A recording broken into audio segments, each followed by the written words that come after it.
hjartalega velkomin. Ég heiti Berglind Kristinsdóttir og framkvæmdastjóri Sambands sveitarfélaga á Suðurnesjum og ég ætla að vera fundastjóri hérna í dag. Ég vil biðja ykkur að passa að hafa slökkt á hljóðnemunum ykkar. Við erum með 4 frábær erindi sem vonandi varpa ljós á tilgátunum það hvort að menning og menningarþátttaka hafi raunveruleg heilsusamleg áhrif. Vonandi höfum við svo tíma fyrir fyrirspurnir í lokin en við ætlum að ljúka fundi ekki seinna en 15:30. Og þá bara ekki eftir neina að bíða. Fyrsta erindið ber yfirskriftina menningarsókn og lýðheilsa en Ásdís Ragna Einarsdóttir verkefnastjóri lýðheilsumála hjá Reykjanesbæ og Hilma Hólmfríður Sigurðardóttir verkefnastjóri fjölmenningarmála hjá Reykjanesbæ munu kynna. Gjörið svo vel.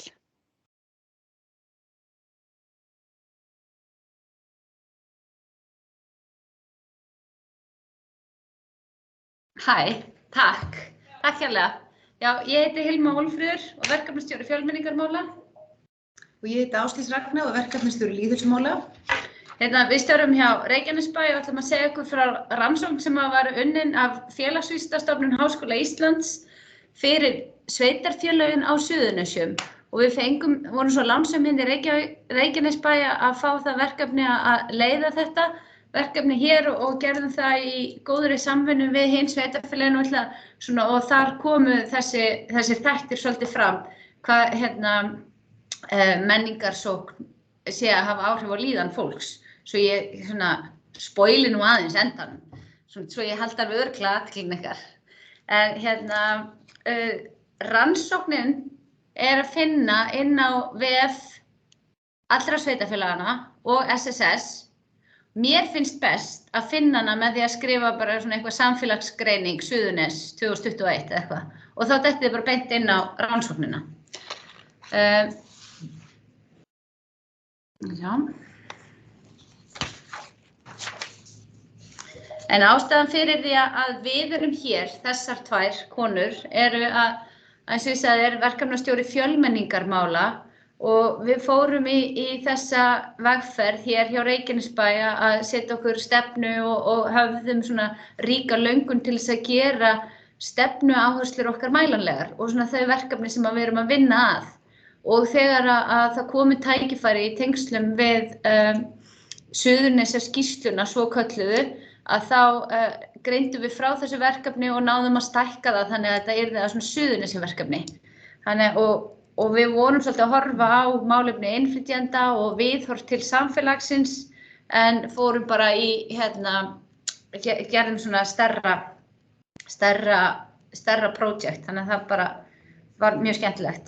En við erum störfum á velferðarsviði Reykjanesbæjar en höfum báðar þetta hlutverk að vera í tengslum við önnur svið Reykjanesbæjar, störfum þvert á sviðin og erum í miklum tengslum líka út fyrir Reykjanesbæ. Og Ásdís Ragna og verkefni lýðheilsufræðingsins að stuðla að heilsueflandi samfélagi og bættri heilsu og líðan íbúa og hlutverk mitt hefur verið að styrkja og efla samfélag Reykjanesbæjar í krafti fjölbreytileikans og það þetta með að hugsa alltaf stórt að við hugsum bara með Suðurnesjum öll undir að við séum eitt samfélag og þannig að þetta verkefni gaf okkur svolítið tækifæri til þess en það þetta með að skapa aðstæður þar sem allir hafi jöfn tækifæri til þátttöku og tilheyri samfélagsheildinni. Þetta skýrslan sem ég var að tala og 8. aðgerðin þar innan heitir samfélagsrannsóknir og markmið þar var að auka rannsóknir sem sveitarfélög og ríki geti byggt á við stefnumótun og fyrir svæðið í heild. Og þarna vorum við svolítið að vinna út frá þessari, eða segjum að sveitarfélögin svolítið að vinna út frá þessari tilgátu að þáttaka, félagsleg virkni, leiði til betra samfélags. Annars væru sveitarfélögin ekki að setja fjármagn í vatnsrennubrautir eða menningarhús eða annað sem kannski ekki lögbundið. Þannig að við vorum svolítið að skoða, þetta raunverulega skila árangri og hver eru tengslin á milli virkni og líðan.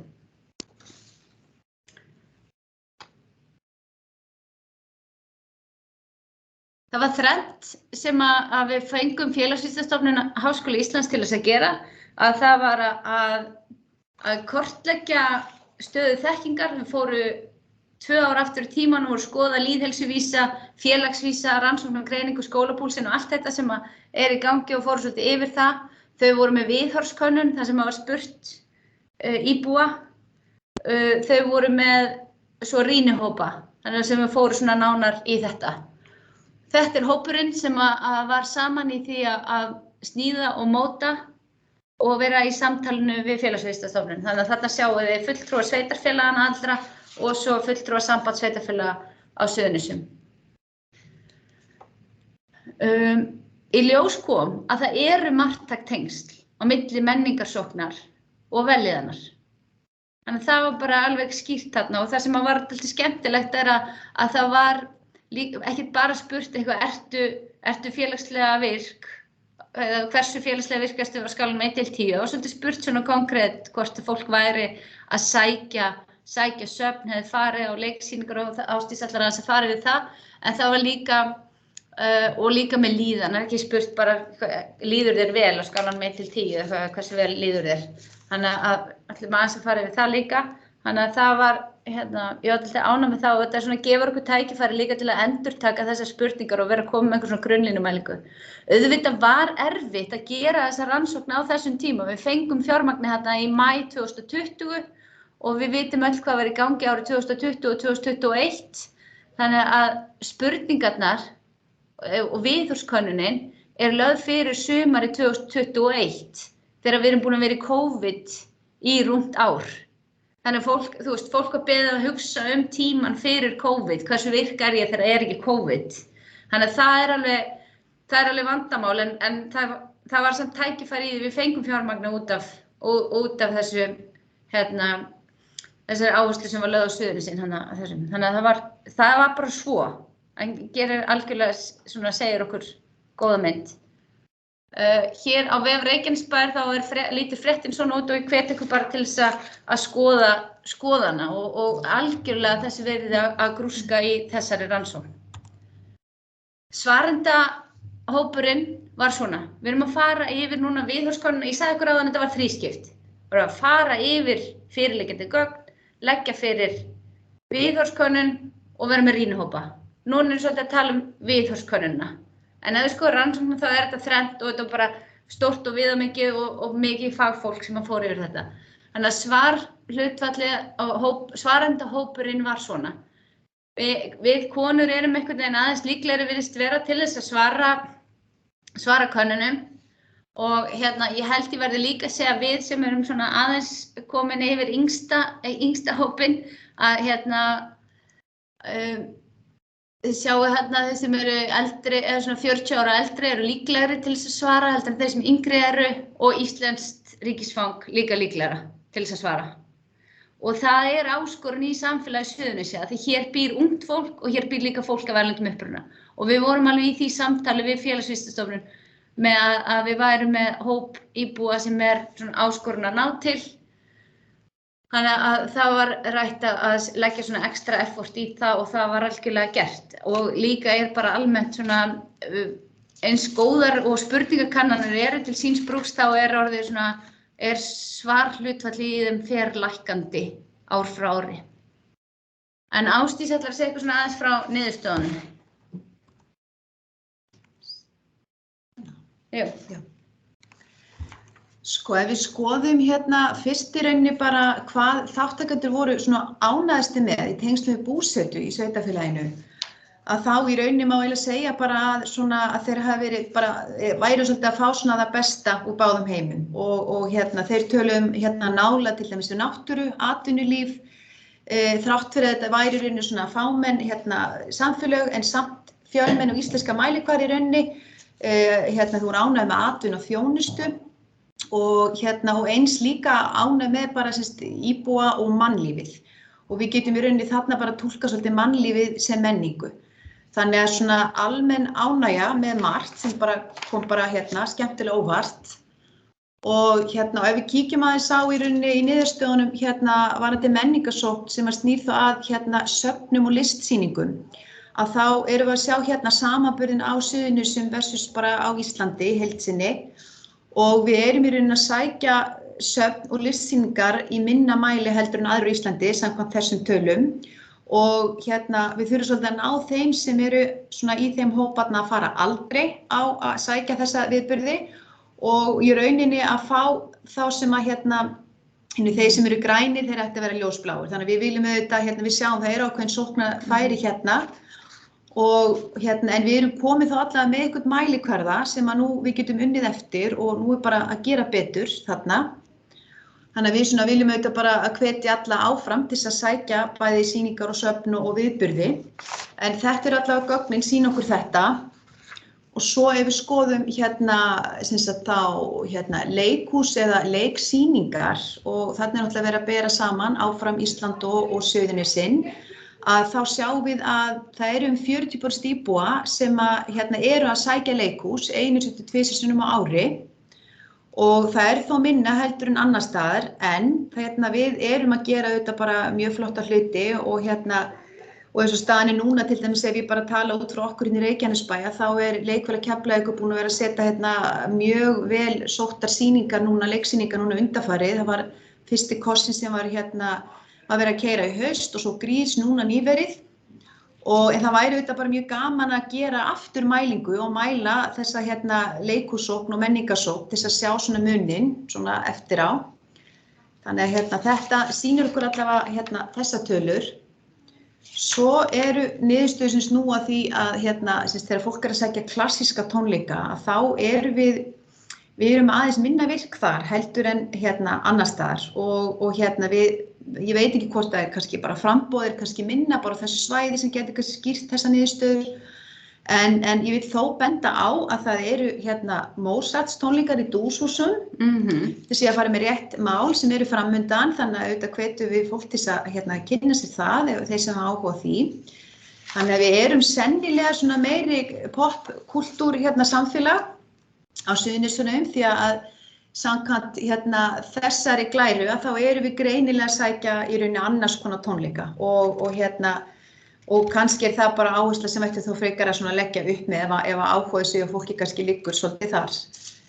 Þannig að þetta svona í rauninni þessi snýr að tónleikahaldi og slíku en ef við skoðum aðeins bara menningarsókn svona þegar við erum að greina eftir bakgrunni að þá sjáum við að konur eru líklegri en karlar til að sækja menningaviðburði og þeir sem hafa íslenskt ríkisfang eru mun líklegri en þeir sem hafa erlent ríkisfang að sama skapi að sækja menningartengda viðburði og eins fjölskyldufólk eru duglegri að þeir sem eiga börn en aldurinn virðist ekki hafa nein áhrif þarna. Og ef við skoðum, ef við höldum áfram farið við þessa flottu niðurstöður úr samfélagsgreiningunni að þá ef við horfum aðeins í þátttöku í íþróttum félagsstarfi og tómstundum að þá virðist við koma þannig út að við erum virkust í hreyfingunni sem auðvitað gott fyrir líðið svona líka, ef ég bendi á það svona í þessu tilfelli, að við erum duglegir í sundi og annarri hreyfingu, síður í öðru, eins og kemur fram en við erum að koma, kirkjan þá að koma mjög sterkt inn þarna og í rauninni 1 af hverjum 5 að fara einu sinni í mánuði eða oftar sem þá að taka þátt í einhvers konar starfi trúfélags, eða sem nemur 19%, þannig að það bara nokkuð gott. Og kirkjan til dæmis í Reykjanesbæ og sennilega fleiri kirkjur á Suðurnesjum eru bara oft mjög duglegar að halda viðburði og mjög svona áhugaverða viðburði og fá alveg lof fyrir það. Nú sjálfboðastarf íþróttahreyfingarinnar og björgunarsveitar, það eru 1 af hverjum 6 sem eru virkir þar, eða 17% og það má eiginlega svolítið segja að virkni á einum stað leiðir að sé virkni á öðrum stað. Þannig að það er bara ágætt að hafa það í huga að bæta svona jafnvel í það sem við erum sterk. Og það getur sem leitt á til þátttöku og öðrum sviðum. Svona má eiginlega draga það út frá þessum niðurstöðum. Og ef við skoðum síðan aðeins þátttöku í félagsstarfi, ef við erum að horfa svona á bakgrunninn, þá að koma bara mjög svona svipuð niðurstöða þar varðandi menningarsóknina. Þetta í rauninni konur frekar en karlar sem eru þá að sækja félagsstarfið og eins þeir sem eru með íslenskt ríkisfang og eins barna eða fjölskyldufólk. Þannig að þetta svona mjög sambarlegt hvað varðar menningarsóknina.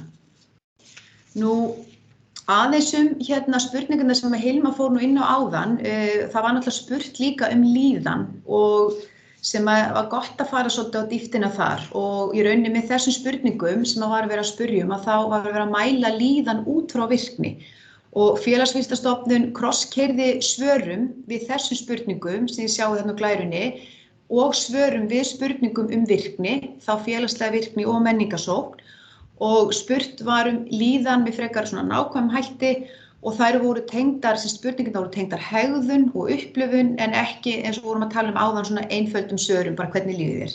Þannig að það var farið svolítið svona aðeins dýpra í að spyrja hvernig fólki leið.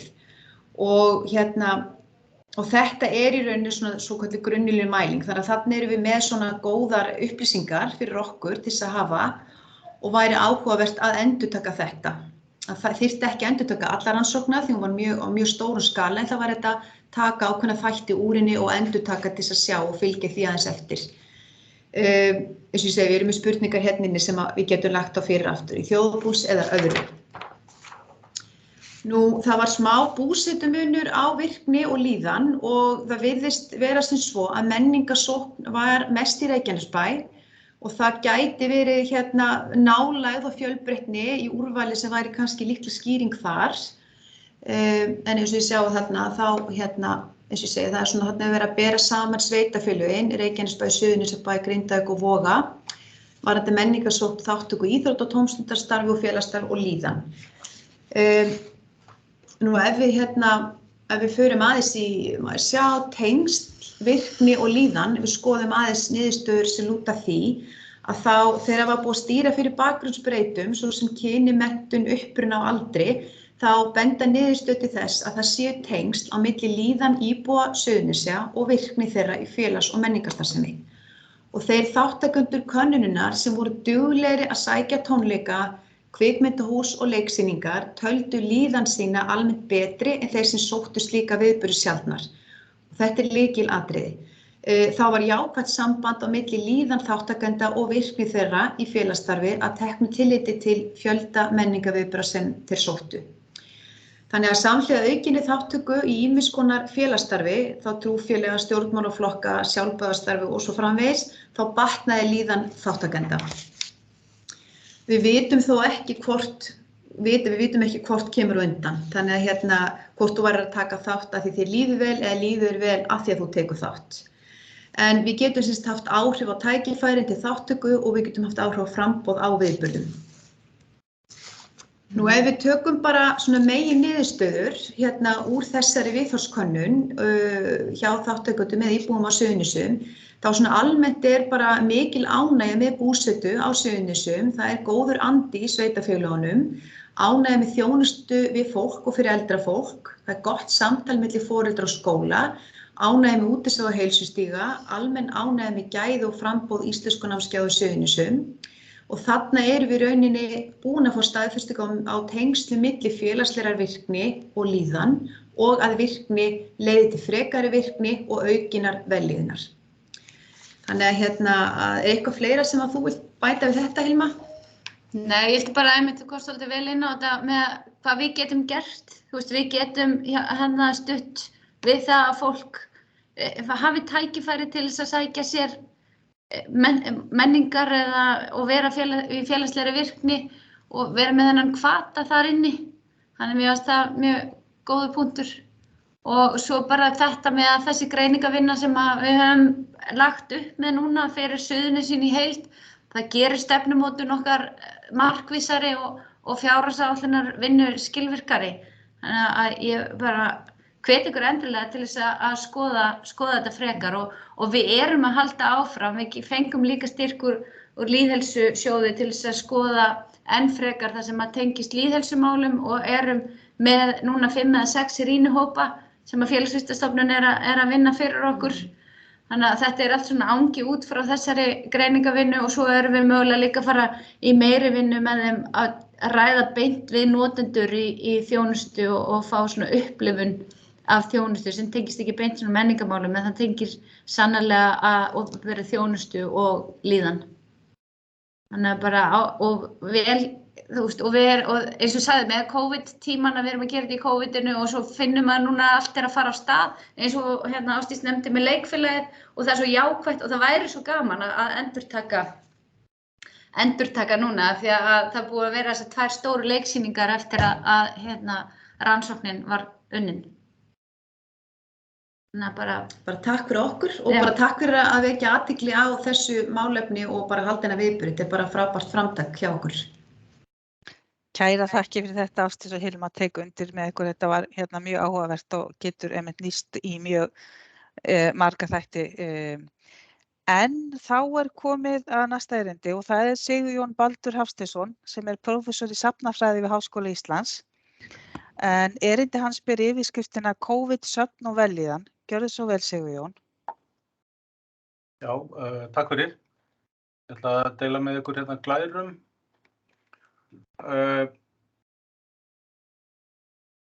Og fyrsta glæran þessi, en þú kemur þessi. Mér langaði til að sýna ykkur þessar 2 myndir úr starfi Helgu Þórsdóttur sem fer fyrir listasafni Reykjanesbæjar.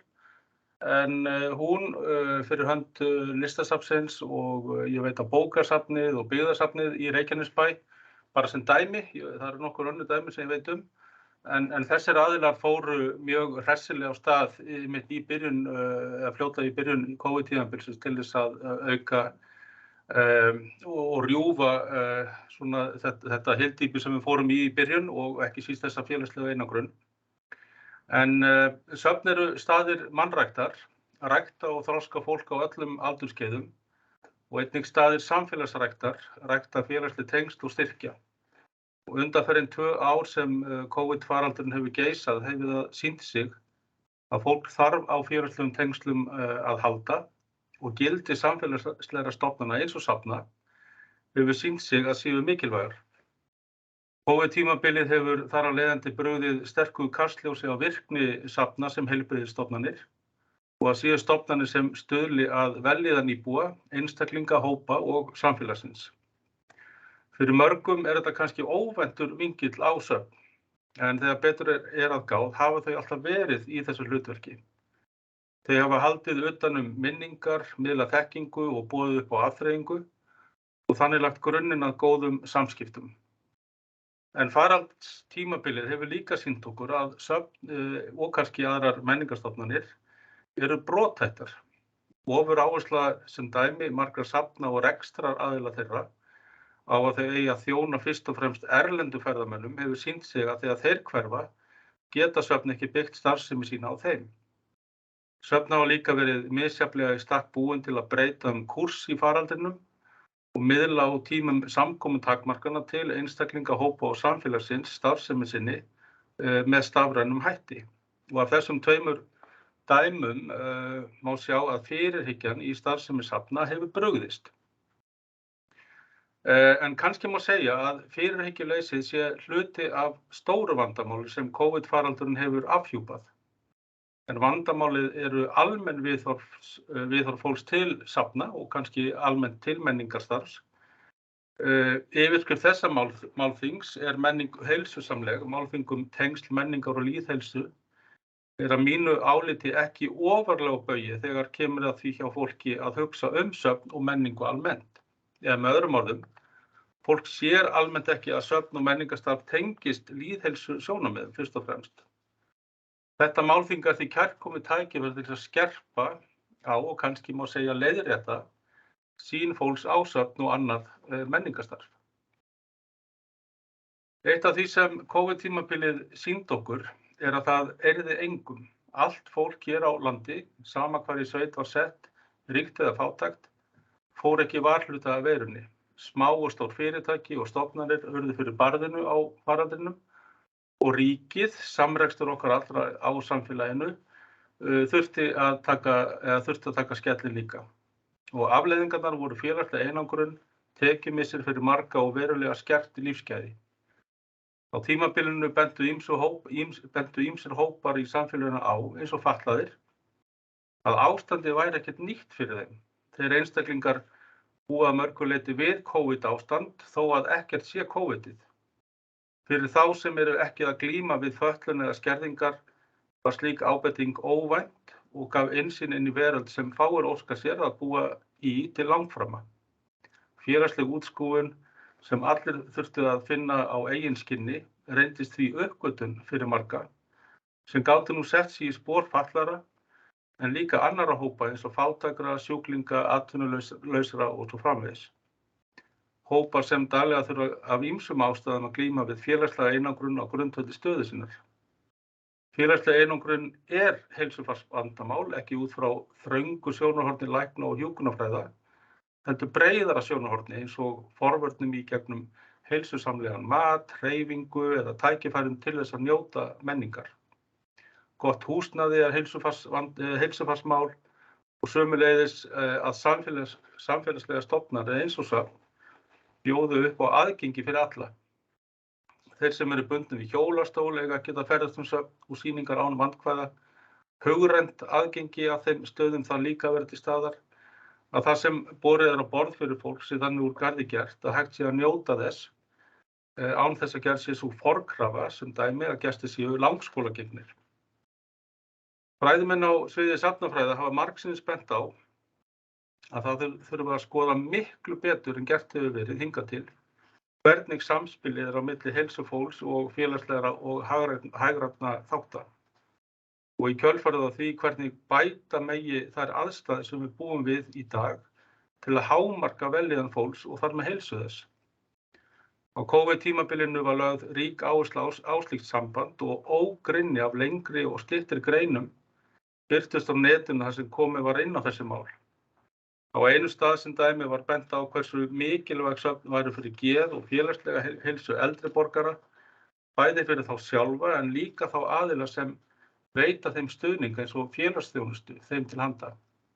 Í þjónustukjörnum eldri borgara í Bretlandi sem dæmi var íbúum boðið upp á ýmsar leiðir, námskeið í að nálgast menningu með rafrænum hætti og menningarviðburðum var streymt, tónleikum, leikhúsi og leiðsögnum á söfnum sem dæmi. Unga fólkið fékk einnig sinn skerf af athygli á COVID-tímanum hjá söfnum, en það svo kynslóð sem handleggur stafrænu byltinguna oft betur en þar eldri og við kannski könnumst við það. Unga fólkið fékk tækifæri til þess að nálgast söfn og störf þeirra á forsendum sem eru þeim eiginlegri og kannski áhugaverðari en áður. COVID-tímabilið var því tækifæri til að breikka netnotkun ungs fólks, veita þeim tækifæri til að sjá og nota aðra hluti en þá sem þau eru vanalegast föst við þegar tímarnir eru eðlilegir, eins og Snapchat, Instagram og TikTok. Mörg söfn víða heim brugðust við og beindu athygli sinni að þessum miðlum í þeirra von að bæta lífskjör þeirra. Við eigum kannski eftir að sjá hvort og þá hvernig ungt fólk hafði heilsusamlegan árangur á notkun sinni á söfnum og öðru menningartengdu efni, en slíkar rannsóknir eru í gangi. Og eitt af því sem ég veit nú þegar hins vegar að kennarar erlendis í listasögu sem dæmi hafa sumir hverjir tekið TikTok upp á sína arma og fjallað listasöguleg efni með húmor og hispursleysi sem hefur gripið athygli ungs fólks. En eins og við vitum getur list- og menningarumfjöllun þótt allt of hátimbur og hreinlega leiðinleg. Fylgjandi þeirra kennara sem notað hafa TikTok skipta þúsundum. Og kannski ein leksían af COVID svo að nauðsynlegt að halda í húmorinn og kjánarskapinn, jafnvel þó að umfjöllunarefnið sé alvarlegt. Árið 2019 gaf Alþjóðaráð safna og Alþjóðastofnun OECD út leiðbeiningarrit fyrir sveitarstjórnir, nærsamfélög og söfn sem fjallar hvernig megi hámarka áhrif menningar og samfélagslegrar þróunar. Og á einum stað í leiðbeiningunum sérstaklega vikið að vellíðan og þar staðhæft að ráðlegt sé að samþætta söfn betur og ákveðnar í breiðar aðgerðir sem lúta að velferð og vellíðan fólks. En með breiðum aðgerðum átt við skipulags- og byggingarmál bæja og borga og ákvarðanir sem teknar eru fyrirkomulag heilbrigðis- og félagsþjónustu, svo dæmi séu tekin. Og almennt má segja að slíkar aðgerðir snúi alltaf fyrst og fremst að íbúum staða, að þjóni þeim fyrst og fremst. Ferðamenn og aðrir sem eiga styttri eða lengri erindi á þá staði að sjálfsögðu hafi með í þeirri hugsun, en einblind samt á þá hópar sem dvelja þar og búa lengri tíma. Og þessar ábendingar Alþjóðaráðs safna og OECD byggja á hugmyndum það sem við getum kallað heilbrigt samfélag. En hvernig lítur slíkt samfélag út? Ein hugmyndin svo að heilbrigt samfélag stýrist af möguleikum til menntunar, öruggri búsetu og umhverfi, möguleikum fólks til þess að taka þátt og að þessi þættir ýti undir sjálfsvirðingu fólks, umburðarlyndi og að fólk finni gleði í því að skapa eitthvað af því tagi, að hvaða tagi sem það á vettvangi listamenningar, verslunar eða hverju sem Breiðasýnin og hugmyndir heilbrigt samfélag lítið þar með að málin út frá heildstæðri hætti en oft áður á vellíðan fólks. Og ef við setjum þetta í samhengi við yfirskrift málþingsins, þá má segja að þessi atriði varpi fram þeirri spurningu, hvað geta söfn, listir og menning gert fyrir samfélagið? En ekki eins og oft því miður viðkvæðið, hvað getur samfélagið gert fyrir söfn, listir og menningu? Þetta með öðrum orðum grundvallar viðhorf sem þarf að tileinka sér, einmitt í þeim tilgangi að ná fram sem bestri heilsu fólks og samfélaga. Og svo bara í lokin langar mig að segja að ógrynni rannsóknir hafa sýnt fram á ótvíræðan ábata hvers konar safna og menningarstarfi, ábata sem bætir heilsu fólks og samfélaga og vellíðan í þeim. Söfn og menningarviðburðir eru örvandi félagslega, andlega og líkamlega og eru sá vettvangur sem nærir einna best tengsl við annað fólk og umhverfi þess sem öllum nauðsynlegt að hafa svo líði vel í eigin skinni og sinni. COVID-tímabilið hefur líka sýnt okkur fram á nauðsyn þessa og vegna þess því lag fyrir þá aðilar sem sinna verkefnum á menningarsviðinu að hamra járnið á meðan heitt í dag þegar margir hafa áttað sig á því að það hægt að breyta hratt og rétt eftir að hafa gengið í gegnum þessi svipugöng sem COVID hefur verið. Takk. Kæra þakkir fyrir þetta, Sigurjón. Ég held að við séum öll sammálaðir þegar að það hægt að breyta og færa söfnin og listviðburði heim í stofu. Við höfum upplifað það. En þá komið að hápunkti vikunnar en Berta Dröfn Ómarsdóttir, söngkona og kórstjóri, mun segja okkur frá því hvernig hægt að vinna markvisst að því að viðhalda og varðveita sönggleðina. Gjörðu svo vel, Berta. Takk fyrir það. Sjáu þið glærurnar mínar og... Já. Já, flott, glæsilegt. Komið sæl, Berta Dröfn heiti ég og ég ætla að tala hápunkt vikunnar. Og ég söngkona og kórstjóri þessa glæsilega hóps sem þið sjáu þarna á myndinni. Þetta eru Grindavíkudætur sem kvennakór í Grindavík. Það kórinn telur 30 virka meðlimi þessa önnina og þær eru allar á svipuðum innan svipaðs aldursramma. Þær eru fæddar 77 til 87 með einhverjum undantekningum þó. Ég hef líka kennt söng og mér finnst mikilvægt bæði í söngkennslu og í starfi mínu sem kórstjóri að viðhalda sönggleðinni. Mér þykir það bara eitt það dýrmætasta í mínu starfi. Nú þarf ég að finna út úr í hvernig ég skipt glær þarna. Já, mér þótti gaman að Sigurjón kom inn á það sem ég að tala á þessari glæru, að þetta hefur svo mikil áhrif, bæði líkamleg, andleg og félagsleg áhrif, bara allt menningarstarf og þar með líka kórastarf og söngur. Rannsóknir hafa sýnt fram á að söngur, bæti líkamlega, andlega og félagslega heilsu. Líkamlegu áhrifin eru meðal annars að loftháð starfsemi eykur súrefni í blóðrásinni og þjálfar stóra vöðvahópa líkamans. Andlegu áhrifin að söngur dregur úr streitu og hefur áhrif á innkirtlakerfi líkamans. Söngur losa líka endorfín sem veldur því við finnum vellíðan og gleði. Félagslegu áhrifin eru kannski augljós, allavega ef við erum að tala að syngja í kór. Þá það bara mikilvægt að tilheyra hópi og þetta mikil samvinna, bæði að læra lögin, læra nóturnar og og sína rödd og svo auðvitað læra textan. Og svo líka mikilvægt að hafa svona, sameiginlegt markmið að skapa fallegan hljóm og að flytja svo að lokum fallega tónleika. Svo að lokum þá svo ávinningurinn og reynslan í rauninni deilt með áhorfendum sem að svo sækja tónleikana. Þá held ég sé búin að svara spurningum málþingisins, það ekki? Er menning heilsusamleg? Allavega að syngja í kór, það hefur jákvæð áhrif á þessa 3 þætti.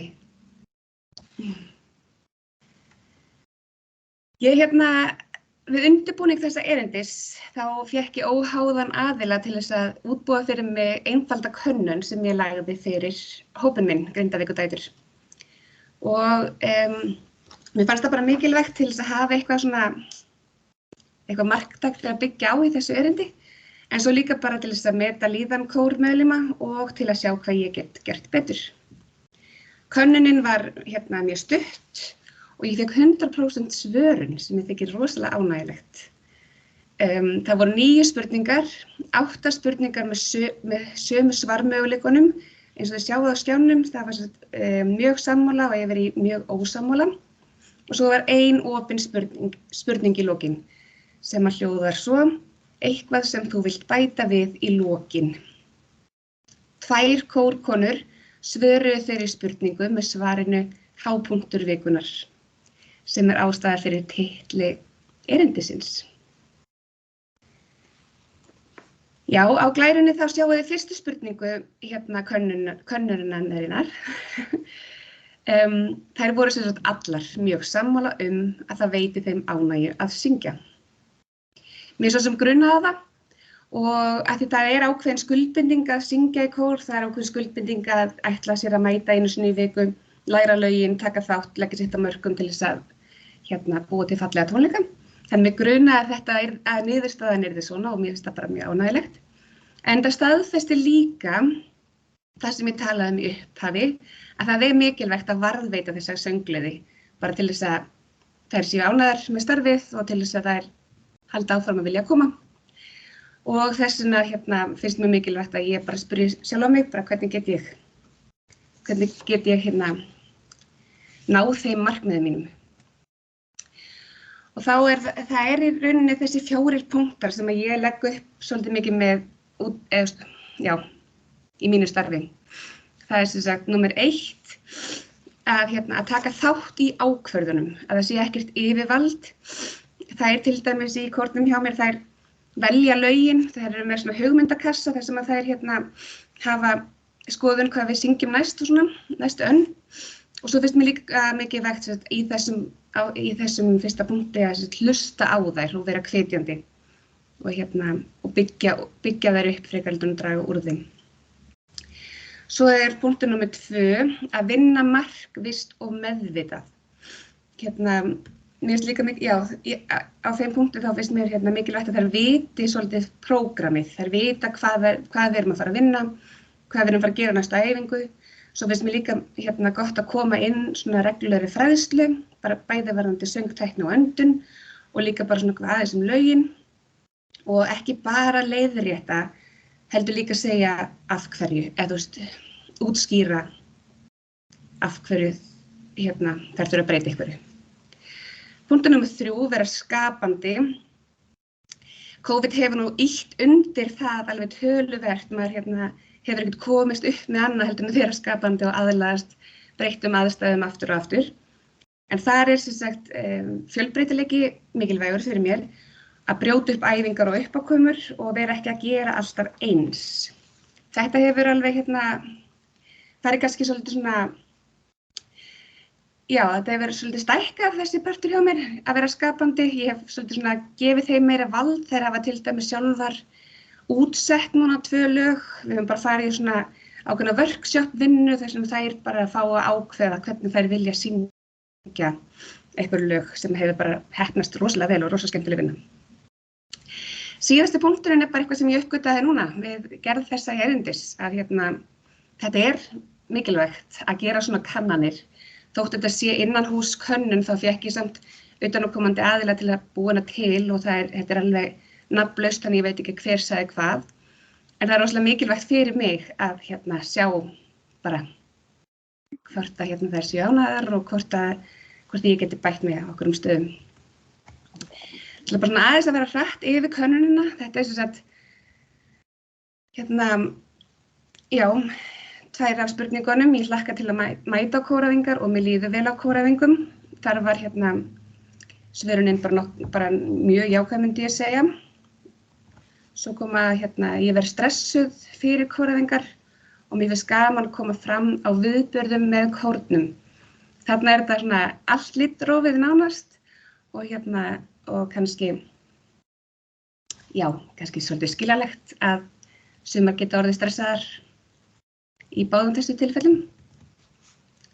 Og svo það sem kom í lokin, eitthvað sem hún vildi bæta við í lokin.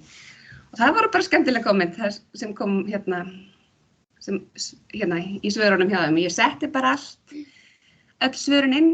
Ég elska þessa Grindavíkurdætur, geggjaður kór, Grindavíkurdætur eru bestar, frábær félagsskapur, besta andlega næring sem til og ég orðin betri í að syngja. Þetta bara en svo kemur líka, til dæmis stress að koma fram, yndislegur kór, en stundum förum við svolítið hratt í efnið og svo sjáum við þarna kemur 2 sinnum bæði efst og neðst hápunktur vikunar. Það var bara erindinu mín að ljúka. Mér langaði nú svona, ég var nú með eina skemmtilega mynd í lokin sem vill ekki koma upp. Mér langaði bara segja ykkur að við verðum með stutta tónleika í Hörpuhorni 1. maí klukkan 2:30 og svo verðum við með lokatónleikan okkar þessa voran 19. maí klukkan 8. Svo auðvitað verðum við á Sjónum Síkáta líka 10. til 12. júní. Þannig þið getur séð afrakstu þessa fallega hóps ef þið hafa áhuga á því. Takk fyrir mig. Takk fyrir þetta frábæra erindi, Berta. Ég tek undir að Grindavíkurdætur eru frábær kór. Takk fyrir það. Nú, þeir sem að þekkja mig vel myndu nú kannski segja að hápunktur vikuna væri að ég myndi sleppa því að syngja, en þú veist, það svona mismunandi hvað verið að mæla. En síðasta erindi í dag ber yfirskriftina Áhrif menningarneyslu og heilsu og það Ágústa Kristófersdóttir sem framkvæmdastjóri Safnaeignar Þjóðminjasafns Íslands sem ætlar að flytja það. Gjörðu svo vel, Ágústa.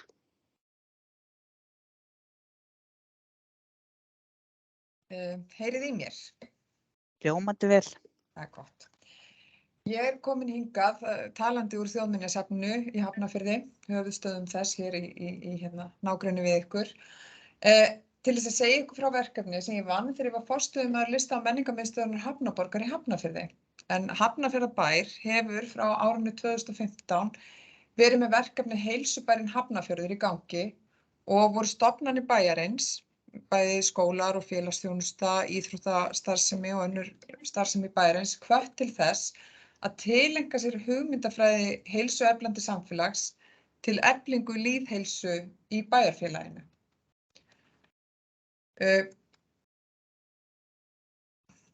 Við kölluðum þetta verkefni Heilsueflandi Hafnarborg og það var unnið af starfsfólki safnsins þar sem við gerðum tilraun til þess að innleiða hugmyndafræði heilsubæjarins á sem flestum sviðum í starfsemi safnsins. Og við byrjuðum á þessu bara sjálf í raun og veru og fengum síðan að fara undir hatt heilsubæjarins. Heilsubærinn Hafnarfjörður var til undir þessu verkefni landlæknisembættisins og þið kannist við þetta, það eru til fleiri heilsubæir, það eru til heilsueflandi skólar og það eru til heilsueflandi vinnustaðir.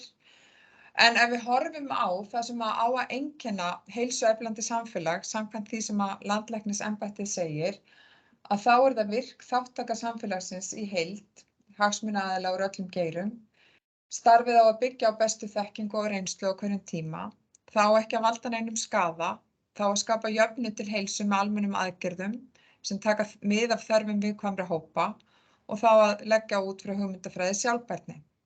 Nú okkur fannst við geta tikkað í öll þessi box, þannig að okkur fannst ekki erfitt að aðlaga í raun og veru, eða hvað maður segja,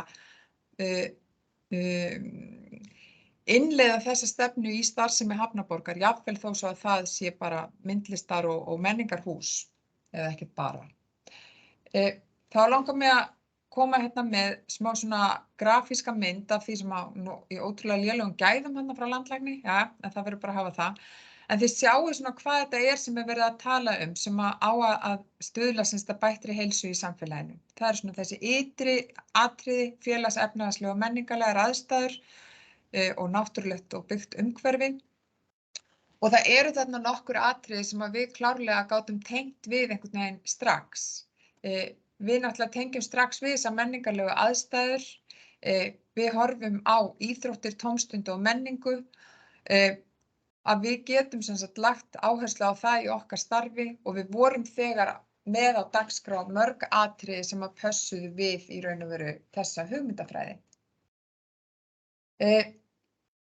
En þegar við fórum síðan að eiga samtalið við verkefnisstjóra heilsubæjarins og verkefnisstjórnina, að þá kom það þeim kannski dálítið á óvart að við skildum vera að sýna þetta frumkvæði, að við skildum segja, við erum hérna Menningarstofnun, við erum með svo margt hjá okkur sem að gæti tengst inn í það sem þið eruð að gera í heilsubænum, megum við ekki vera með.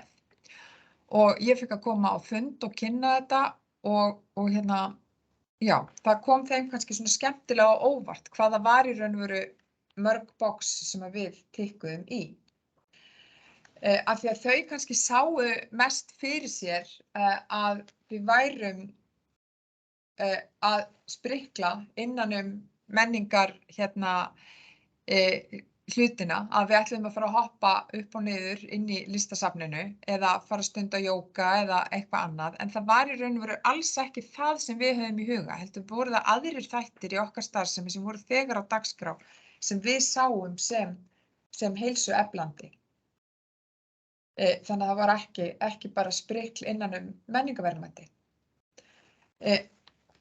Þá kom nú í þessari leita röksemdum að þá kom Alþjóðaheilbrigðismálastofnunin aldeilis til hjálpar og ég veit að fleiri hafa leitað í þessa skýrslu frá árinu 2019 áhrif menningarþátttöku og menningarneyslu á heilsu og það voru sem sagt yfir 900 rannsóknir, evrópskar rannsóknir á áhrifum menningarneyslu á heilsu sem voru skannaðar fyrir þessa skýrslu og ég held á endanum sem fjallað eitthvað hátt í 200 mismunandi rannsóknir á áhrifum menningarneyslu á heilsu í skýrslunni og hún heitir sem sagt What is the evidence of the role of the arts in improving health and well-being, a scoping review og frá 2019 og bara mjög auðvelt að finna á netinu og það er bæði að finna skýrsluna í heild og sömuleiðis hægt að finna bara mjög góðan útdrátt úr henni. Megin niðurstöður þeirrar greiningar voru sem sagt að list- og menningarneysla hefur mikil áhrif á félagslega þætti sem liggja á bak við heilsubresti og getur stutt við heilbrigðari lífstíl og það var lögð mikil áhersla á það í raun og veru í skýrslunni að það svona hægt að jafna samfélagslegan ójöfnuð með bættu aðgengi af menningu og menningarupplifun. Nú, listur og menning geta haft jákvæð áhrif bæði á líkamlega og andlega heilsu og mér fannst nú kórstjórinn úr Grindavík koma alveg einstaklega vel inn á það. Það svo margt sem að bæði menningarþáttaka, neysla getur stutt af bættri heilsu. Nú, listur og menning eru árangursrík, ódýr og áhættulítil leið bæði til forvarna og meðferðar og þetta alltaf skemmtilegt þetta með áhættuna að það kom mér svolítið á óvart að alls staðar það sem að vera að tala hvað þú getur gert til þess að bæta heilsuðina að það hversu mikla áhættu ert að taka og bara þegar þú fer út að hlaupa hvað ert að taka mikla áhættu, hvað ert að taka mikla áhættu þegar þú fer í ræktina, hvað ert að taka mikla áhættu þegar þú tekur bætiefni eða hvað annars þú kýst að gera til þess að bæta heilsuðina. Það alltaf þessi áhættugreining og þar kemur sem sagt menningarneysla ótrúlega vel út að það bara eiginlega engin áhætta af því að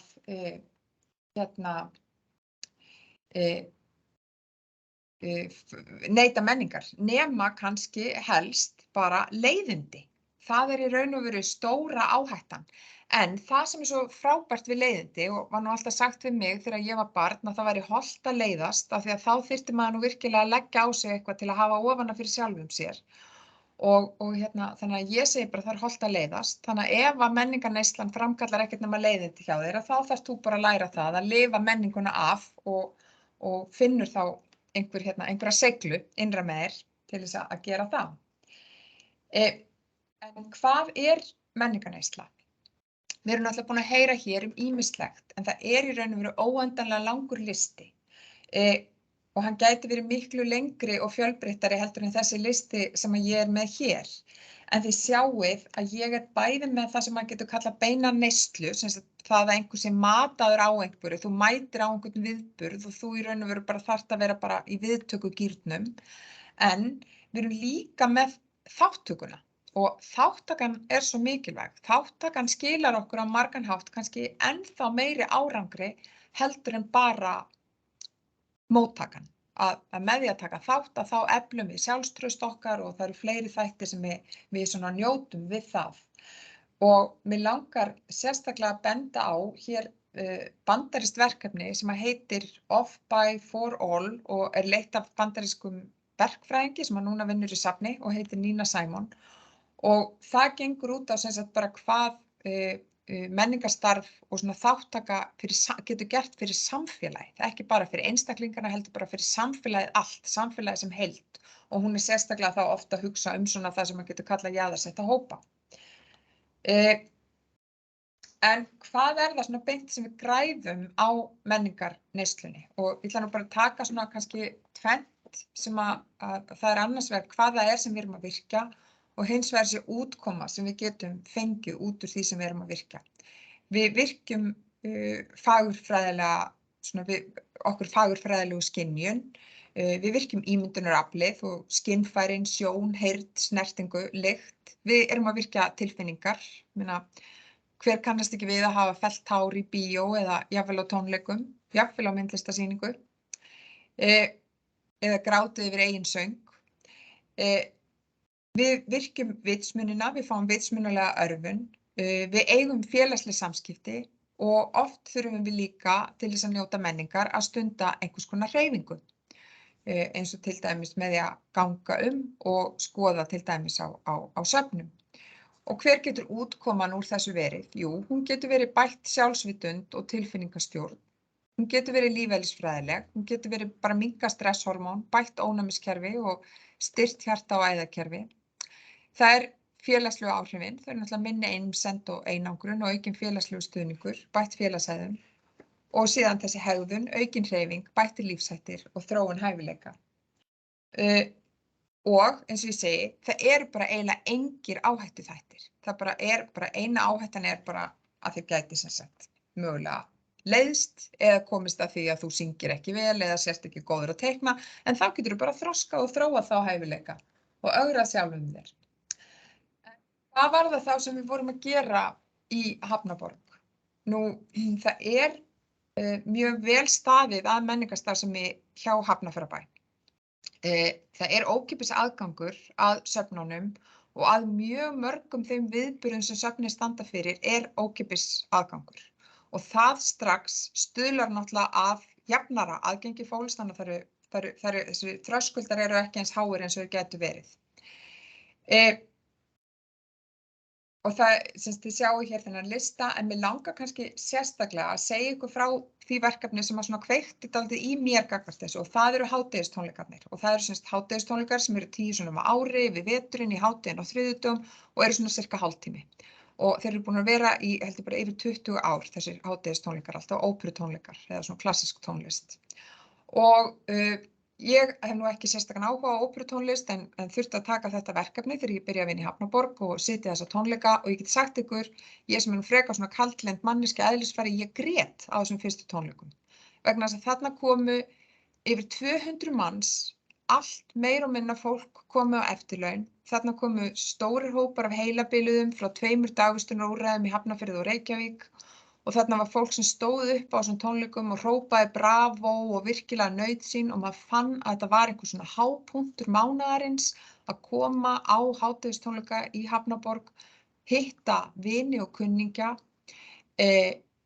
og njóta þess að hlusta á tónlistina. Það var engin aðgangseyrir, þannig að það var engin þröskuldur, fólk var bara komið beint að götunni og þetta var stutt. þannig að þeir til dæmis mega erfitt með að sitja lengi, þeir gátu komið, þeir sem eru með skerta athygli eins og fólk sem að glíma við heilabilun, að þeir gátu komið og voru velkomnir, þannig að það var svo mörg box sem þetta tikkaði í, fyrir utan að svo gat fólk horft á myndlistina sem var allt í kring og fundist hún alveg ómöguleg og sagt mér allt það og það var líka bara svo stórkostlegt, öll þessi samtöl sem að kviknuðu þarna og ég fór svona að tala þetta við hérna vini og kunningja og svo náttúrulega við stjórnkerfi í Hafnarfirði og segja bara vitið hvað þessir hádegistónleikar eru stórkostlegt fyrirbæri og þeir voru búin að vera þá í örugglega 10 ár og fólk svona kannski ekkert alltaf að hugsa þá en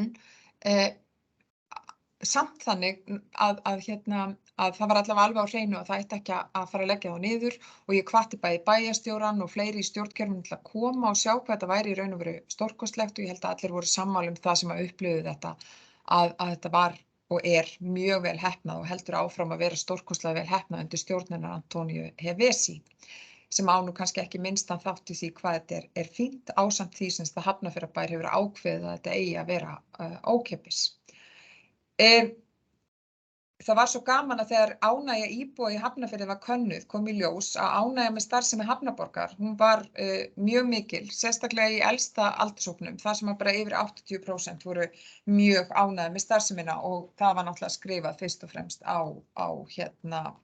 hádegistónleikana. En önnur verkefni eru þarna eins og til dæmis leiðsagnir sem eru lagaðar af viðtakendum, vinnusmiðjur sem eru lagaðar af viðtakendum, myndlistanámskeið fyrir börn og þarna alltaf reynt að halda öllum kostnaði fyrir þáttakendur í algjöru lágmarki og helst að hafa það ókeypis til þess að það verði ekki þröskuldar. Annað sem var líka lögð mikil áhersla á var að til dæmis myndlistanámskeiðum fyrir börn og önnur svona myndlistaviðburðir að þeir væru án tungumáls, það þyrfti ekki endilega að kunna íslensku til þess að geta tekið þátt af því að hópur innflytjenda náttúrulega bara á höfuðborgarsvæðinu fer ört stækkandi. Eitt af því sem var gert þá sérstaklega var að það var búin til verkefni í samstarfi við Tónagull sem heitir Krílasöngur og fer fram á pólsku og er verkefni þar sem maður verið að reyna að fá sem sagt, pólska unga foreldra ungra barna til að hittast og syngja saman á pólsku með börnunum sínum. Og öll þessi verkefni náttúrulega stuðla að bættum félagslegum tengslum í þeim hópum sem taka þátt fyrir utan allt hitt sem við erum búin að tala um. En hvað getum við gert meira? Það er náttúrulega verkefnin eru endalaus. Ég er mjög mikil áhugamanneskja lágan þröskuld að það sé auðvelt að koma, það sé auðvelt aðgengi, það sé ekki of mikill kostnaður, sérstaklega ekki þegar er eitthvað sem er á vegum bæjarfélagana, jafnvel þó þetta sé ekki hluti af lögbundnu hlutverki þeirra. Að fjölbreytileikinn sé mikill þannig að allir finni eitthvað fyrir sinn snúð og að við mælum ánægju og getum haldið áfram að bjóða upp á góða staði til notalegra samveru og menningarupplifana. Þetta nú svona kannski það helsta sem ég ætlaði að segja en það var ótrúlega skemmtilegt að vinna þetta verkefni á sínum tíma og var mjög gaman að innleiða í raun og veru þessa hugmyndafræði inn í mörg verkefni í Hafnarborg og ég get sagt ykkur frá fleiri verkefnum ef þið hafið áhuga þar sem við innleiddum í raun og veru þessa hugmyndafræði. En ég segi bara takk fyrir mig og það búið að vera rosalega gaman og áhugavert að hlusta á þessi erindi. Alveg frábært framtak hjá ykkur. Takk fyrir. Takk sem við leiðis með þetta Ágústa. Þetta var ansi áhugavert erindi frá þér. En nú ætlum við að opna fyrir spurningar, þannig að ef það er eitthvað sem brennir á okkur, bara gjörið svo vel, réttið upp hönd.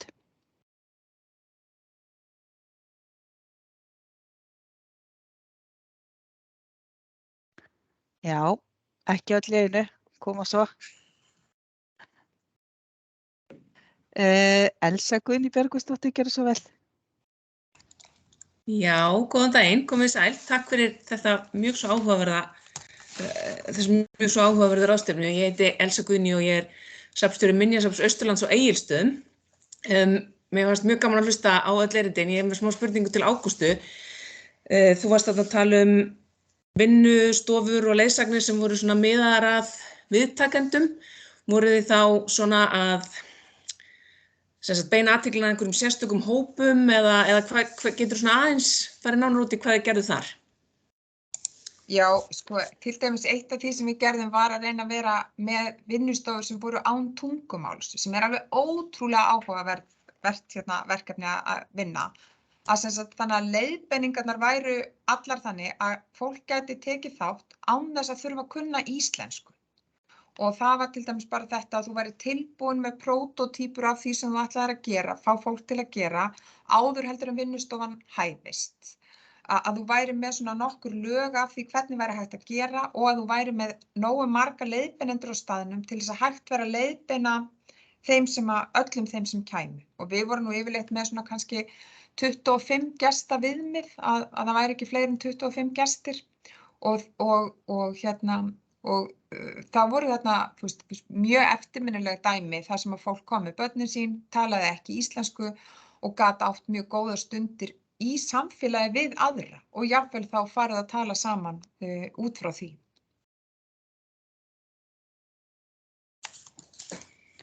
Flott, einhverju fleiri?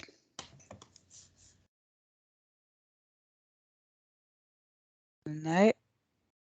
Já, Guðlaug María, gjörðu svo vel. Já, heyrið í mér? Heyrist Já. vel. Heyrði, bara takk kærlega fyrir þessi erindi, þau voru hvert öðru áhugaverðari og ég er ennþá meðtaka svo mikið, svolítið erfitt að koma með konkrétt spurningu út úr þessu. Sko, ég ætla aðeins að spá í þetta sem Sigurjón var að segja með það sem gerðist hjá okkur í COVID-inu, að við fórum að fara ýmsar nýjar leiðir í miðlun og við held ég hér einmitt í Reykjanesbæ stóðum okkur bara mjög vel í því, það var mikið rafræna miðlun. En hvað haldið að gerist núna í framhaldinu? Förum við bara aftur í sama farið og mér finnst þetta líka svona bara, við tengjum þetta við sko frá Hilmu og Ásdísi, þú veist, með niðurstöðurnar hjá okkur á Suðurnesjum, með þátttökuna hér, þú veist, þetta kannski 2 ólíkar spurningar. Hvað getum við gert til þess að efla þátttöku okkar fólks? Þetta eru 2 ólíkar spurningar. Gjörðu svo vel, Sigurjón. Já, takk og takk Ari fyrir mjög áhugaverð erindi og þessi spurning hjá þér er mjög mikilvæg. Ég held að það sem sveitarfélög eins og ykkar og fleiri á svæðinu og Suðurnesjum mættu að gera er að greina þetta tímabil og horfa til þess hvað hvað gekk vel. En síðan líka að hvað gekk ekki eins vel og fara í vinnu við það að treysta þá það sem gekk ekki vel en er augljóslega eftirsóknarvert að ná árangri á og læra með öðrum orðum af þessu tímabili með tilliti til menningarstarfs, hvort það eru söfn eða einhver aðrar stofnanir á ykkar vegum. Og ég held að þetta sé svona kjörið tækifæri og betra að gera það núna heldur en seinna, því að eins og við vitum að þá eru kannski flest okkar svona fljóta að gleyma því hvað, sérstaklega undir stressi eins og COVID-tímabilið hefur verið, að gleyma því hvað skiptir máli. Því að ég held til dæmis að eitt af því sem COVID náttúrulega hefur sýnt okkur að við erum kannski, eins og ég kannski var að reyna að koma inn á í erindinu, við erum kannski, þú veist, erum brotæð. Það er margt sem getur farið úrskeiðis og sett samfélög og líf fólks á hliðina eins og þessi veira var alveg viðbúið að það gerist líka í framtíðin einhvern tímann, hvort það er nálægt okkur tíma eða ekki. En allavega að nýta þetta tækifæri til þess að læra eitthvað af því og koma sterkar inn, ekki síst til dæmis á grundvelli netmiðlunar í því menningarstarfi sem þessar stofnanir standa fyrir. Takk fyrir það. Berglind Indriðadóttir, gjörðu svo vel. Takk fyrir. Takk kærlega fyrir frábært málþing.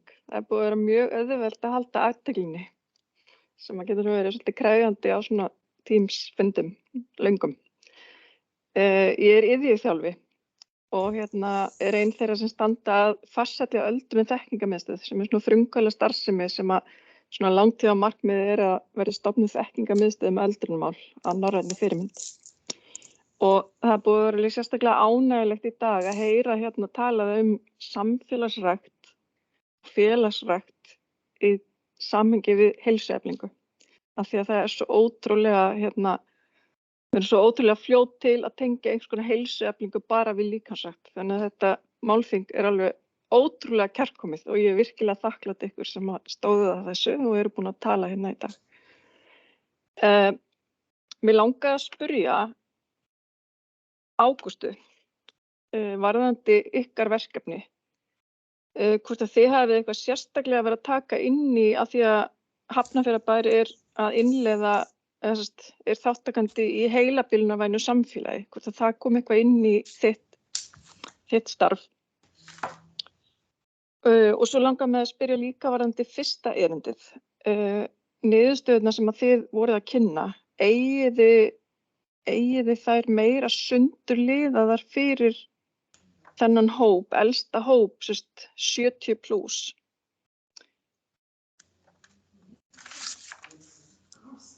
Já, Ágústa, ef þú byrjar fyrir ekki.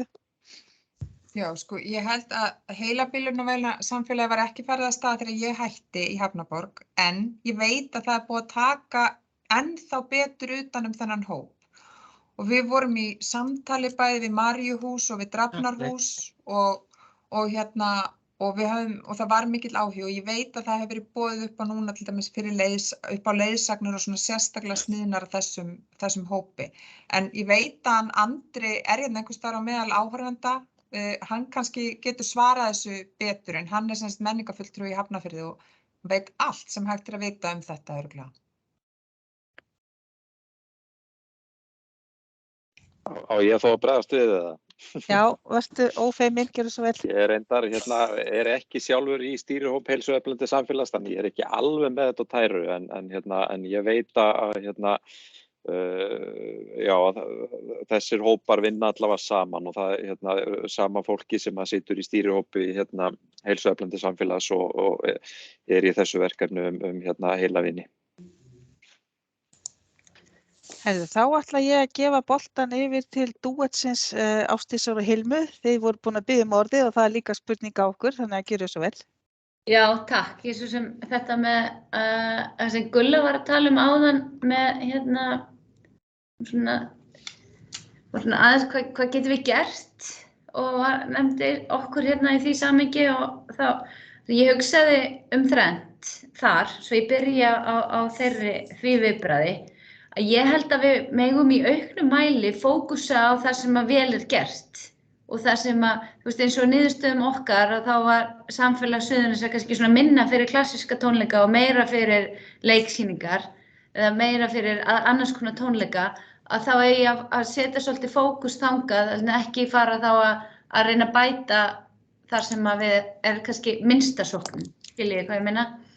Af því að var líka verið að sýna virkni á einum stað leiði til virkni á öðrum stöðum. Þannig að hitt kannski kemur svo með, ef við látum ljósið skína á það sem er áhugi fyrir og við gerum vel og erum sterk. Mér finnst þetta með að tengjast tilteknum hópum, að teygja sig svolítið inn og gera þetta svolítið persónulegt. Mér finnst það mjög góð eins og það sem Ágústa var að segja með Hafnarfjörð. Og svo þetta gefast ekki upp, þó að hlutirnir gangi ekki, þetta hefur verið reynt. Að ég held að það sé mjög hættulegt viðhorf í svona efni, að við prófum aftur og gefum hlutunum séns. Þannig að það var svona þrennt sem ég fór að hugsa út frá því sem Gulla talaði áðan og varðandi niðurstöðu hversu sundurliðar eru. Þær eru greindar út frá aldursviðmiðum og það voru ekki marktæk tengsl í aldri. Þannig að svörunin sem það eru 64 svarendur sem eru 70 ára eldri, það var ekki farið ofar en það og þegar við vorum að skoða tengslin að þá var það muniði kyni, konur, virkari og fólk af íslenskum uppruna og hvað var það? Svona aldur náttúrulega. Já, fjölskyldufólk, en aldurinn hafði ekki sömu áhrif. En endilega bara kíkja á það er fullt af efni. Þetta var bara svona brota því sem er í rannsókninni sem við fórum yfir hér. Og rýnuhóparnir voru svona fólki sem að bauðst til að taka þátt í rýnuhópunum og svo mætti. Það var líka svona eldra fólk. Þannig að niðurstaðan þar var svona yfir miðjum aldri, má maður segja. Það var samasta fólkið í að mæta í rýnuhópana. Endilega kíkja á þetta. Takk fyrir það. Ég heyrði einhvern tímann á RÚV að ástæðan fyrir mismunandi tónlistarsmekk til dæmis á Austurlandi og Suðurnesjum væri sú að útvarp Luxemborg hefði náð best á Austurlandi og Kaninn náðist best á Suðurnesjum. Ég veit ekki hvað er til í því. En Sigurgestur Guðlaugsson, hann næstur á mælendaskrá, gjörðu svo vel. Ég þarf eiginlega að biðjast afsökunar á því, ég er bara viðskiptafræðingur sko. Þegar maður horfir á þennan hóp af ótrúlega flottu fólki þá verður maður svona, og kannski er þessi spurning sem ég er með go to kú, faglega sér. Mér finnst mjög athyglisvert að hugsa þennan mun á milli menningar neyslu og menningar þátttöku. Ég held að það sé svolítið svona, ég er að velta fyrir mig hvort þetta sé ekki eitthvað sem við þurfum svolítið að hafa í huga að þurfi ekki endilega vera sami flokkurinn. Það er kannski svona það að vera með þátttöku fyrirgeðu kórstjóri. Þátttökuhlutin er kannski eitt, en svo er það að hvetja fólk til neyslunar sem sé eitthvað annað og því mér finnst ég greina það svolítið á þessum kynningum sem hafa verið að það sé kannski, þetta sé ekki alveg sami hluturinn. Er þetta spurning eða er ég bara ekki nógu klár í menningarmálunum? Takk fyrir þetta Sigurgestur. Já, ég er að hugsa hérna Ágústu og þetta sem hafa verið að tengja þetta við rannsókningum. Já, takk fyrir það. Ágústa er einmitt næst á mælendaskrá, þannig að gjörðu svo vel Ágústa og kannski tækið þennan vinkil. Já, sko ég held að lengi vel að þá sáum við fyrst og fremst menningarstofnanirnar fyrir okkur sem stað til þess að neyta menningar og þá væri mataður á menningunni, þú væri sjálfsög passífur þáttakandi. En á síðustu árum að þá hefur verið lögð meiri áhersla á virkni þáttakanda og það þykir vera ljóst að virkir þáttakendur njóti betur sinnar þáttöku heldur en þeir sem eru mataðir, að það færir þeim í raun og veru meira. Það að koma og vera, segjum passífur þáttakandi, að það er eitt og það er kannski fyrsta skrefið. Það er kannski fyrsta skrefið í því að efla heilsuðina í gegnum menningu og síðan smátt og smátt færir þau upp á skaftið og það er ekkert endilega til þess að við verðum öll óperusöngvarar eða myndlistamenn, heldur bara að við fáum sjálf eitthvað svona tækifæri til þess að fá viðnám við kraft okkar. En auðvitað er þetta náttúrulega oft tveir aðskildir hlutir en inn í safnageiranum að þá hefur samt á síðustu árum verið lögð áhersla á að reyna að virkja þáttökuna í marga þætti í starfseminni. Það sé ekki bara eitthvað svona eitt hólf fyrir þáttöku, heldur að þáttökan geti oft komið inn og hún verði meiri og það er fyrst og fremst vegna þess að það þykir sýnt að það sýni betri árangur og ég mæli sérstaklega með því að kynna sér hana Nínu Sæmon og það sem hún hefur verið að segja þetta og hvaða áhrif það hefur á gesti. En ef ég má bara segja eitt líka í sambandi við þetta og þessi áhrif er að þegar ég var að byrja svona að feta mig áfram með þáttöku og var akkurat dálítið að velta það fyrir mér, þú veist, vill maður ekki frekar í raun og veru vera sinna stórum hóp heldur en litlum, af því að maður oft komið minni hóp þegar maður er að tala um einhvers konar þáttöku, að þá var skoskt leiðbeiningarit sem að sagði bara, þú átt ekki að vera að hugsa um fjöldan, þú bara hugsa með einn gest og þú breytir líf hans, að þá áttu bara að vera sáttur. Og það er alltaf það sem að ég hef svona haft að leiðarljósi eftir það að semst ef þú breytir lífi eins aðila þá getur þú bara verið ánægður. Þá er markmið verkefnisins náð. Ef það eru fleiri þá er það bara bónus. Takk Ágústa. Berglind, gjörðu svo vel.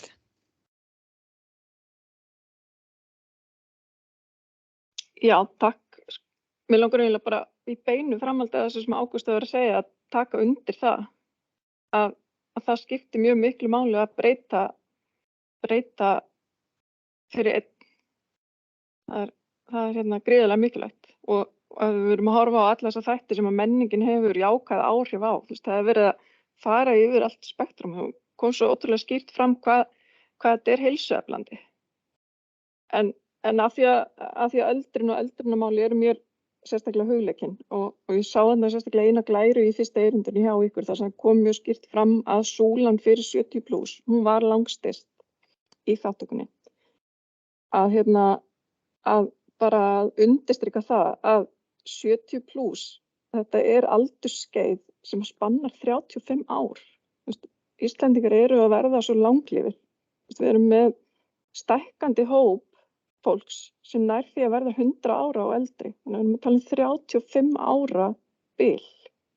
Þetta eru í raun og veru 2 kynslóðir. Og náttúrulega bara í ljósi þess að við vitum það að langvinnu sjúkdómum það aukast líkurnar eða hættan á því að vera með þá eftir því sem að aldur hækkar og það hefur náttúrulega í för með sér ýmsar skerðingar sem að hamla fólki til þátttöku. Að þá þarf að vera mjög mikill fókus á það, annars vegar aldurinn, en líka það að innan þessa hóps eru náttúrulega bara fulltrúar úr öllum öðrum jaðarsettum hópum. Þannig að ef það á að stuðla að þátttöku og möguleikum fólks til þess að sækja menningu með öllum þessum ótrúlega jákvæðu áhrifum sem það fylgir, þá verður að hafa aldurinn inn í spektruminu og greina vel þá þætti. Bara komið svo framfæri, nota tækifærið og þakka aftur kærlega fyrir mjög góðan dag. Takk fyrir það, Berglind.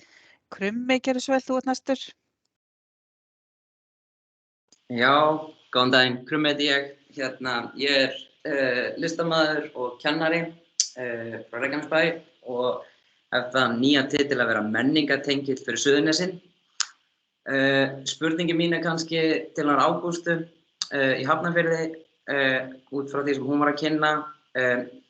Menningartengill við erum að setja upp menningarráð í grunnskólum út allt land og ég stend að því hérna fyrir Suðurnesin. Það verkefni sem bara fara af stað og við erum svolítið að reyna að virkja ungmenni og börn og unglinga til virkra þátttöku í menningu og listum. Mér langaði svona aðtöku kannski hjá Ágústu hvort að hún hefði fundið fyrir aukinni þátttöku eða áhuga á milli ungmenna og barna í Hafnarfirði út frá því sem þau voru að gera þar. Nú þá erum við svo heppin að hafa hann Andra hérna með okkur. Það náttúrulega bara alveg sérstakur kapítul út af fyrir sig að reyna að ná til ungmenna og sérstaklega á þessum viðkvæma aldri frá kannski miðstiginu sem besta stig í grunnskólanum, börnin sem eru til í allt og fordómalaus og frábær. Og svo upp í það þegar þau eru komin í háskóla, þau eru aftur einhvern veginn orðin til í að gera alls konar, eins og ég hef mjög góða reynslu af bæði nema frá Sigurjóni Baldri og víðar. En þetta svona ákveðið erfiðleikastig þarna með fólki á bilinu kannski 13-14 og upp í svona 18-19 ára. Það sem var gert í Hafnarfirði og við Andri svona þróuðum saman og hann síðan tók og leiddi og enn að leiða, það ekki Andri? Og að það var bæjarstjórn unga fólksins, að þá var verkefni sett af stað inn í Hafnarborg þar sem að ungu fólki í bænum, 15 í 10. bekk var búið að koma og taka þátt í bæjarstjórn unga fólksins. Og þarna var verið að reyna að virkja þau til þess að hafa skoðun á sínu eigin samfélagi. Bjóða þeim inn í menningarstofnunina, koma þeim einhvern veginn fyrir í því skjóli sem að þar. Það ákveðið svona skjól, þú ert komin á nýjan stað, það ákveðin svona hliðarveruleiki, má segja, þú ert ekki alveg, og það hvort þið allt sviðsett þar, þannig að þar gátu þau fengið að tjá sig og koma með tillögur sem að síðan svona síast aðeins út í samfélagið og ég er spennt að heyra, Andri getur ekki sagt okkur eitthvað, kom ekki eitthvað stórkostlegt út úr bæjarstjórn unga fólksins svona að því leyti hvernig þau vilja taka þátt í menningu? Jú, ég kannski var nú ekki viðstaddur öll skiptin sem að þau voru á framkomaverkefnið en kom að því á mjög mörgum stigum en síðan fóru í raun allar tillögurnar til ungmennaráðs og þau kom að þeim áfram. Þannig að við vorum kannski ekki beinlínis bara að tala um menningarstofnanirnar þarna var í raun allt sem var undir. Þannig að mér finnst nú mjög áhugavert þetta hlutverk sem þú ert komin í Krummi og væri gaman að heyra meira um það sko. En ég held að þarna sé klárlega tækifæri að gefa ungu fólki svona einhvern veginn meiri rödd inn í hvað við erum að gera, bæði í bara söfnum og dagskrá og annað svona utan dyra sko. Og við höfum svona reynt sérstaklega að höfða til unga fólksins varðandi styrki til ýmissa verkefna og við erum nú heppin bara að vera með mjög öflugt og virt ungmennahús sem í góðu tengslu við unga fólki, þannig að þannig einhvern veginn höfum við svona náð að koma ýmsum verkefnum á framfæri sko. Og ef ég má bæta við þá myndi ég segja sko, kannski það sem var líka svona markmiði hjá okkur var að vera með opnar dyr og segja helst aldrei nei nema það væri algjörlega nauðsynlegt. Það skapar náttúrulega óteljandi skemmtileg vandamál þegar þú hættir að segja nei. en það skapar náttúrulega líka tækifæri sem að hefðu annars farið í vaskinn. Og eitt af því sem að við gerðum og gert ennþá var að búa til svona mjög litla styrki sem var hægt að veita rosalega hratt. Ef þú ert með eitthvað verkefni, þá getur bara sótt 50.000 skall og hann bara kominn til þín eftir mjög stuttan tíma.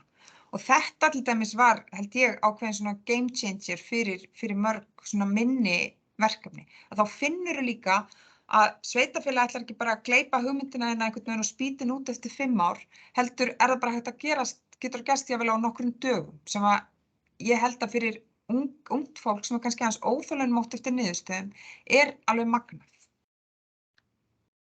Frábært að heyra. Takk kærlega fyrir þessu svör og takk fyrir þetta málþing. Mér finnst þetta mjög þarft, sérstaklega hérna á Suðurnesjum og ég ætla einhvern veginn að berjast fyrir því áfram að fá menningu og listir sterkara hérna inn og ég þakka það bara fyrir mig. Takk fyrir það, Krummi. Nú, það hafa ekki fleiri beðið orðið. Í íslenskri nútíma málsvarsbók segir að skilgreining á list sé tjáning á sköpunarmætti mannsins og hugmyndaflugi og hún geti haft tilfinningarleg og fagurfræðileg áhrif á viðtakandann.